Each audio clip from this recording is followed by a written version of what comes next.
Hello friends, मैं रिया यादव आपकी physics की mentor. Welcome to my channel Purvanchal study platform.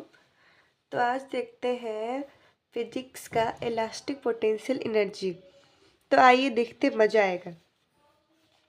तो क्या बोल रहा है ये? एक रिजिड सरफेस है, इस पे एक स्प्रिंग है जिससे एफ फोर्स लगाकर इसको खींचा गया है। तो ये एक्स दूर पे गई है। तो फिर यहाँ पे बोल रहा है कि फोर्स अप्लाइड डायरेक्टली प्रोपोर्शनल है डिस्प्लेसमेंट ऑफ स्प्रिंग के। यानी कि आप जितना ज़्यादा फोर्स लगाएंगे उतना ज़्यादा स्प्रिंग डिस्प्लेस करेगी। और force by spring directly proportional minus displacement.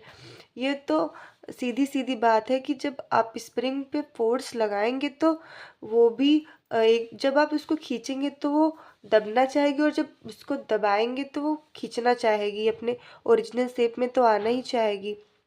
यानी इलास्टिक पोटेंशियल एनर्जी सीधे सीधा ये बोल रहा है, ऐसी पोटेंशियल एनर्जी जब हम किसी इलास्टिक बॉडी को खींचते हैं या दबाते हैं, उसके अगेंस्ट किया गया काम जब स्टोर हो जाए तो वो इलास्टिक पोटेंशियल एनर्जी होती है।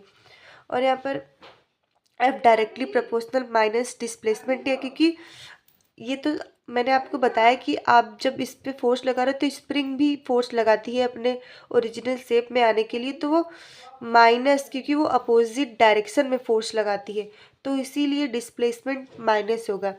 तो यहाँ पर जब भी एफ इक्वल टू माइनस के एक्स, ये कांस्टेंट साइन हटा, जब इस प्रपोर्शनल का साइन हटा तो कांस्टेंट यानी के आया, जिसको हम स्प्रिंग कांस्टेंट भी कहते हैं।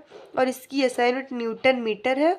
और इसकी वैल्यू जो है वो डिपेंड करती है नेचर पे, यानी of material of spring and it's, यानी कि इसके एरिया पे, इसके लेंथ पे डिपेंड करती है। और यहाँ पर भी हम जैसे कि छोटा सा वर्क डन निकाल लेते हैं, एफ इंटू में छोटा सा वर्क डन इंटू में कॉस थीटा।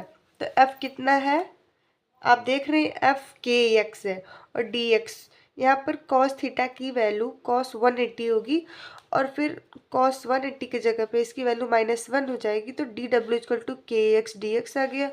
और हम जब दोनों साइड इंटीग्रेट कर देंगे तो आइए देखते हैं। तो डी डब्ल्यू इक्वल टू के एक्स डी एक्स, फिर के बाहर आ जाएगा, एक्स डी एक्स बचा, और एक्स का इंटीग्रेशन करेंगे तो के एक्स स्क्वायर अपॉन 2, जिसमें वर्क डन आ गया हाफ के एक्स स्क्वायर, जिसमें कि एनर्जी आपकी आ गई हाफ के एक्स स्क्वायर। तो यही था आपका आज का लेक्चर।